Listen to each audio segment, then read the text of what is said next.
আমরা BNP lottery করব, আমি না পাই আমার আরেক ভাই পাবে। 17 বছর ধরে তারাই শুধু মাত্র এই কার্ড খাচ্ছে। আমি লীগের দোসরদের সাথে লটারি করতে রাজি নই। এমএস এর যে ডিলারশিপ দেবে এইটা বলা হয়েছিল যে আমি লীগের যারা দোসর আছে তাদেরকে বাদ দিয়ে তদন্ত করে করা হবে, কিন্তু আমরা ইন্টিগ্রেট করে যারা আমাদের ইউনিয়নের বা বিভিন্ন ইউনিয়নের আমি লীগের দোসর যারা তাদেরকে ইন্টিগ্রেট করে দিয়েছিলাম, কিন্তু তারপরেও পুনরায় তারা এখানে তাদের তালিকা কেন আসলো, কিভাবে আসলো এটা আমরা বুঝতে না।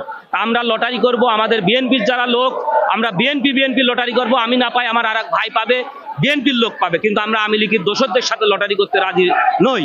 তাই আমরা আকুল আবেদন করছি এই লটারি আজকে বন্ধ করে পুনরায় তদন্ত করে তারপরে লটারি করা হোক।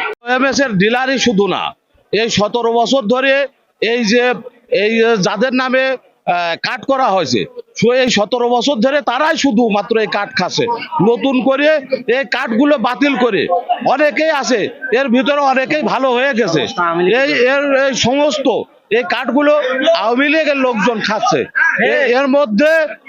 এর মধ্যে এই কার্ডগুলো বাতিল করে নতুন করে আবার আমি এই কার্ড পুনর্বহাল করে জনগণের মাঝে বিলি করার আবেদন জানাচ্ছি। আমি বসুন্ধরা টিস্যু, অশুদ্ধতার বিরুদ্ধে এক বিন্দুও ছাড় নয়।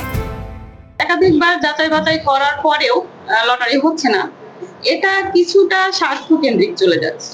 মানে যারা দেখছে যে কেউ হয়তো বা চাচ্ছে যে আমাদের অধিকাংশ হোক, সেটা হচ্ছে না। লটারির মাধ্যমে গেলে হয়তোবা সেটা সম্ভব হবে না, যার কারণে তাদের ব্যক্তির স্বার্থে আঘাত লাগছে। যার কারণে তারা বলছে কোনোভাবে চাচ্ছে যে পিছাইতে যদি কোনো সময় তাদের কথা আমরা মেনে নেই, লটারি না হয়ে তাদের সিদ্ধান্তই রাইট হয়। আজকে আমরা লটারি করতে যাচ্ছিলাম। আমরা প্রায় 1 বছর আগে খাদ্য বান্ধব সার্কুলার দেওয়া হয়েছিল 15 টাকা যে চাল হতো দরিদ্রের জন্য। 1 বছর ধরে এই যাচাই বাছাই প্রসেস শেষে আমরা আজকে লটারির মাধ্যমে, উন্মুক্ত লটারির মাধ্যমে, আমরা কোনো দলে না, এখন রাজনৈতিক এই পরিস্থিতিতে আমরা চাচ্ছিলাম যে কোনো দল মত নির্বিশেষে আমরা একটা উন্মুক্ত লটারি করব। এর মাধ্যমে যারা নিয়োগ পাবে তাদের দিয়ে আমরা এই জনগণের হতদরিদ্র জনগণের এই খাদ্য বান্ধব কর্মসূচির আওতায় তাদের কাছে চালটা আমরা পৌঁছে দিব। খাদ্য বান্ধব কর্মসূচি ডিলার নিয়োগ সংক্রান্ত যে লটারিটা ছিল,